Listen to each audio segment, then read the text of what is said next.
എനിക്കൊന്ന് കുറച്ചും കൂടെ കഴിഞ്ഞു കഴിഞ്ഞാൽ നമ്മുടെ കൈയൊക്കെ വെട്ടിയിട്ട് ചിലപ്പോൾ അയൺമാന്റെ ടൈപ്പ് കൈ വെക്കാനൊക്കെ പറ്റുന്ന ഒരു പോസിബിലിറ്റി ഉണ്ട്. ഒരുപാട് പൈസയുള്ള ഒരാൾ, കുട്ടിയുടെ എഡ്യൂക്കേഷനിൽ ഒരു 100 crore ഒക്കെ സ്പെൻഡ് ചെയ്യാൻ കഴിയുന്ന ഒരാൾ, അയാളുടെ കുട്ടിക്ക് എന്ത് കൈൻഡ് ഓഫ് എഡ്യൂക്കേഷൻ ആയിരിക്കും ഇനിയുള്ള കാലത്ത് കൊടുക്കുക എന്നുള്ള ഒരു ചോദ്യം. അയാൾ നാട്ടിലെ ഏറ്റവും നല്ല സ്കൂളിലായിരിക്കും ചേർക്കുക.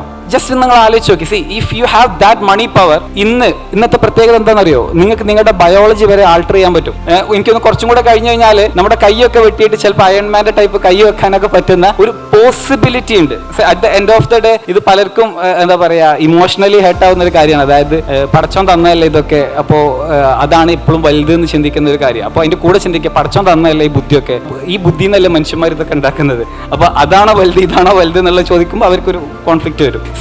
നമ്മളെ ചോദ്യം എന്താന്ന് വെച്ചാൽ, ഇത്തരത്തിലുള്ള മനുഷ്യന്റെ ബ്രെയിൻ കപ്പാസിറ്റിയെ ഇംപ്രൂവ് ചെയ്യാൻ കഴിയുന്ന, മനുഷ്യന്റെ ഫിസിക്കൽ എബിലിറ്റിയുടെ ലിമിറ്റേഷൻസിന് പുറത്തു പോകാൻ കഴിയുന്ന, ഒരു പക്ഷേ നമ്മൾ മനുഷ്യന്റെ മാക്സിമം ഏജ് എന്ന് വിശ്വസിക്കുന്ന ബാരിയർ ബ്രേക്ക് ചെയ്യാൻ കഴിയുന്ന സൂപ്പർ ഹ്യൂമൻസിനെ ക്രിയേറ്റ് ചെയ്യാൻ കഴിയുന്ന രീതിയിലേക്ക് ടെക്നോളജി ഇന്ന് ഇവോൾവ് ചെയ്തുകൊണ്ടിരിക്കുകയാണ്. അപ്പൊ ആ ഒരു കാലത്തേക്ക് വേണ്ടുന്ന എഡ്യൂക്കേഷൻ, ഉള്ളവനും ഇല്ലാത്തവനും തമ്മിലുള്ള വ്യത്യാസം എക്കാലത്തെയും ഒരു ടോപ്പ് ലെവൽ അടിക്കാൻ ചാൻസ് ഉള്ള ഒരു കാലത്തേക്ക് ലോകം മാറും.